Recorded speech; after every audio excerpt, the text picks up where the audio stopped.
Johan Jartarsson ouvre le jeu avec le coup le plus ambitieux, invitant Karpov au combat ouvert. Dans ce quart de finale du tournoi des candidats, l'enjeu est incroyablement élevé et Jartarsson espère imposer le combat dans des structures classiques. Anatoly Karpov répond symétriquement. Pour lui, les ouvertures ouvertes sont son élément naturel, où ses profondes connaissances théoriques et son intuition phénoménale lui permettent de se sentir totalement en sécurité. Les blancs développent le cavalier dans sa meilleure position, créant une pression au centre et forçant les noirs à procéder immédiatement à la défense du pion E5. C'est le début du chemin le plus classique des échecs. Karpov développe le chevalier, protégeant le point central. Il s'agit de la suite la plus logique et la plus éprouvée, menant aux principaux systèmes de l'ouverture espagnole. Jartarsson élimine le fou, créant une pression indirecte sur le défenseur du pion E5. L'ouverture espagnole est une ouverture dans laquelle les idées stratégiques se mêlent aux pièges tactiques sur plusieurs décennies. Karpov choisit la variante principale, obligeant l'évêque blanc à décider de son sort futur. C'est une approche typique de Karpov, d'abord stabiliser la position puis passer à la manœuvre. L'évêque recule, maintenant la pression. Jartarsson n'est pas pressé de changer son précieux fou, espagnol, qui pourra à l'avenir devenir un acteur clé dans l'attaque de l'aile roi ou le contrôle du centre. Les noirs développent le deuxième chevalier, en attaquant le pion E4. Karpov suit les canons d'un développement correct, créant la tension nécessaire et se préparant au roc. Les blancs assurent la sécurité de leur roi. Dans l'ouverture espagnole, c'est une procédure standard, car les blancs savent que leurs pions et pièces centraux se consolideront rapidement pour se battre pour l'avantage.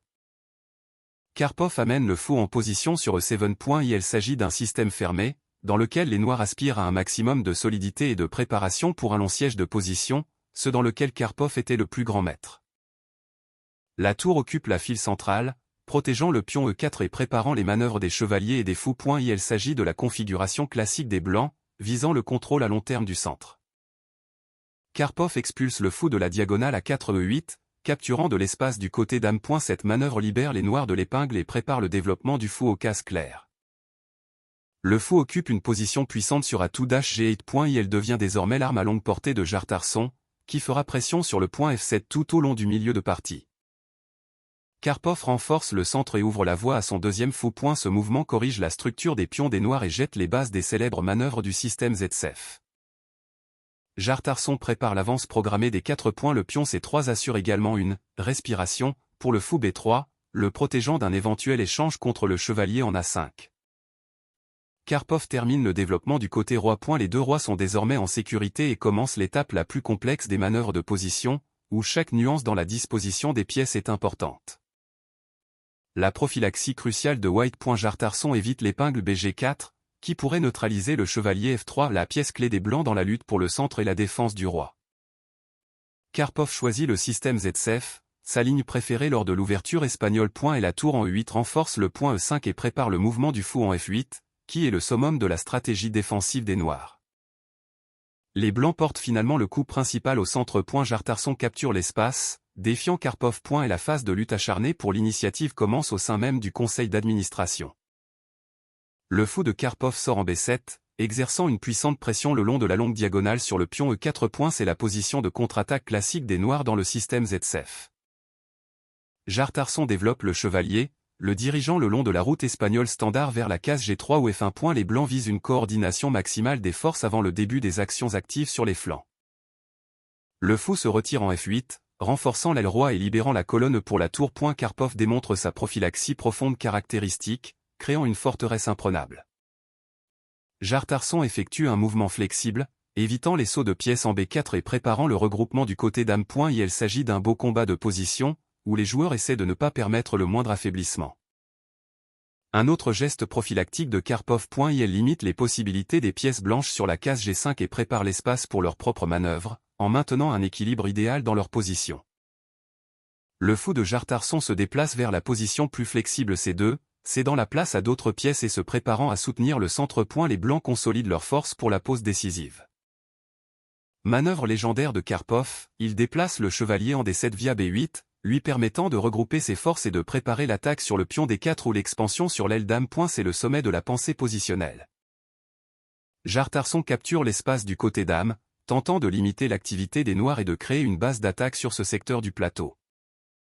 Le chevalier occupe la case idéale D7, soutenant le centre et étant prêt à rejoindre le combat sur l'un ou l'autre des flancs. Karpov démontre une coordination exemplaire des pièces. Jartarsson développe son fou au carré clair, créant une pression le long de la longue diagonale. Désormais, les deux camps sont pleinement mobilisés et prêts à s'affronter directement. Karpov porte immédiatement un coup sur l'aile reine des blancs. Il cherche à détruire le point du pion de Jartarsson et à ouvrir des lignes pour ses pièces lourdes. Les blancs déplacent le fou en D3, attaquant le pion B5 et tentant de déstabiliser le camp de Karpov. C'est le début d'opérations tactiques concrètes en milieu de match. Karpov protège de manière fiable le pion B5, renforçant sa structure. Il ne fait pas de mouvements inutiles, préférant la terre ferme sous ses pieds à toute aventure infondée.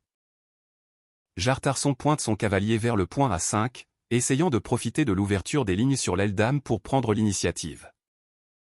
Karpov clarifie la situation sur le flanc. Ce changement ouvre la colonne A, où les tours noirs peuvent trouver un travail décent. Jartarsson restaure la structure, mais de nouvelles cibles d'attaque apparaissent désormais pour les noirs. Le poste devient de plus en plus dynamique et nécessite un calcul précis. Karpov frappe un grand coup au centre, il se rend à l'échange de pions pour ouvrir des lignes pour ses fous et activer les pièces au cœur même de la position blanche. Jartarsson prend le cheval en main, cherchant à maintenir l'activité au centre. Cependant, la position du roi blanc devient désormais de plus en plus vulnérable aux manœuvres de Karpov. Coup de Karpov spectaculaire et profondément réfléchi, il sacrifie la structure des pions pour ouvrir la position des blancs et activer ses pièces jusqu'à la limite. Les blancs acceptent le défi, en espérant que leurs pions supplémentaires ou leur avantage spatial se manifesteront à l'avenir. Mais Karpov voit déjà bien plus loin. L'équilibre des pions est rétabli, mais désormais les pièces noires occupent des positions dominantes. Une contre-attaque rapide de Karpov vers l'aile droite des blancs commence.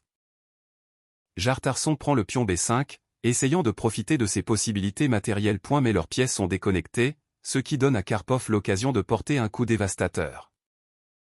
Karpov prend le pion central, attaquant simultanément le chevalier et créant des menaces pour le roi blanc. Et sa coordination des pièces en ce moment est tout simplement phénoménale. Jartarsson attaque le chevalier E4, tentant de défendre sa position par une pression tactique. Et la tension dans le jeu atteint son paroxysme. Karpov défend son cheval, rapprochant les dernières réserves. Toutes ces pièces fonctionnent désormais comme un mécanisme unique et mortel, ciblant le monarque blanc. Jartarsson tente de changer l'une des pièces offensives de Karpov, dans l'espoir de simplifier la position et de survivre. Mais Karpov trouve une solution élégante qui maintient l'attaque. Le chevalier saute en G5, créant des menaces directes sur les points H3 et G2. Et la position du roi blanc devient critique, Karpov commence à tisser une toile de maté. Jartarsson attaque la tour E8, essayant de distraire Karpov de l'attaque. C'est un geste de désespoir dans une position qui grince déjà sous la pression de Black. Karpov change de tour, simplifiant ainsi la tâche de destruction de la défense blanche. Éliminer les défenseurs de Jartarsson les uns après les autres. Les blancs prennent, mais leur tour en E1 est désormais la seule pièce protégeant le premier rang. Karpov est prêt pour l'assaut final. La reine de Karpov occupe une position d'attaque idéale, se préparant à pénétrer dans le camp ennemi par la diagonale B8 H2 ou les cases centrales. Jartarsson retire le fou pour protéger le point G2, essayant de construire au moins une ligne de défense autour de son roi. Mais Karpov a déjà trouvé le point faible. La batterie mortelle de reine et de fou de Karpov vise désormais directement G2. Jartarsson est obligé de consacrer toutes ses forces à se défendre contre son partenaire immédiat. Les blancs défendent G2 avec la tour, mais cela enchaîne ses pièces à des positions passives. Karpov continue d'augmenter méthodiquement la pression, exploitant toutes les faiblesses. Karpov connecte le fou à l'attaque, en visant la case H2. Ses pièces dominent tout le plateau, créant une tension insupportable pour Jartarsson. Jartarsson tente de repousser le cheval attaquant, mais cela ne fait que créer de nouveaux trous dans sa défense déjà détruite. Le chevalier se retire vers la case idéale 6, d'où il contrôle le centre et est prêt à tout moment à porter le coup décisif sur les cases blanches affaiblies. Jartarsson tente de regrouper les pièces pour la défense, mais son temps est écoulé. Karpov trouve une fin combinatoire d'une beauté surprenante. Le chevalier se lance à nouveau dans l'attaque, attaquant la tour et préparant l'explosion décisive de la position des blancs. Jartarsson fait face à une catastrophe imminente. Jartarsson recourt à des sacrifices d'échange désespérés, essayant d'éliminer le cheval dangereux et de déséquilibrer Karpov. C'est la dernière tentative pour se sauver d'une position perdue. Super contrôle intermédiaire, Karpov ne prend pas la tour immédiatement, mais coince d'abord le roi blanc dans le coin, où il sera absolument sans défense. Le roi est obligé d'aller en H1. Elle est désormais complètement isolée de ses pièces et Karpov est prêt à porter le coup fatal. Karpov prend la tour avec un énorme avantage matériel et une attaque continue. Et la position de Jartarson est désespérée, car son roi est dans un filet d'accouplement. Jartarson tente de chasser le chevalier et de protéger le point G2, mais Karpov trouve un coup calme et dévastateur qui met fin à cette partie. Un geste décisif, la reine fait irruption au premier rang, créant des menaces irrésistibles pour l'évêque et le roi. Jartarson reconnaît sa défaite face à un maté imminent ou à d'énormes pertes matérielles. Belle victoire technique et tactique pour Anatoly Karpov. 0-1.